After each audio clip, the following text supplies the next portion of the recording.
Hello, আমি রীতি। আর সেদিন সকালটা ছিল একদম অন্যরকম। আর আকাশটা ছিল একটানা মেঘলা, টিপটিপ করে বৃষ্টি হয়ে যাচ্ছিল।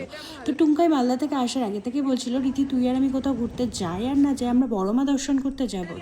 তো আমরা সকাল সকাল চলে আসি বড় মাকে পুজো দিতে। তো ফুল আর মিষ্টি কিনে নিয়ে সেদিন একদমই লাইন ছিল না, খুব তাড়াতাড়ি পুজো হয়ে গেছিলো। আর বড়মা দর্শন করার পর তো দিনটা আরও সুন্দর হয়ে গেছিলো।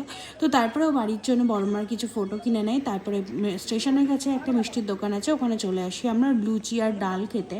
মানে ওটাই পেয়েছিলাম। তো লুচি আর ডাল খেয়ে আমাদের হঠাৎ কি একটা এক্সাইটমেন্ট কাজ করলো। মানে আমরা ডিসাইড করি যে আমরা এখন যাব সাউথ সিটি। তো আমরা সোজা চলে গেলাম সাউথ সিটি। গিয়ে আমরা জাস্ট টাইমটা স্পেন্ড করলাম ফুড কোর্টে। প্রচুর খাবার অর্ডার করেছি, গসিপ করেছি, আড্ডা মেরেছি, হেসেছি। মানে আমাদের একসাথে থাকলে এগুলোই হয়।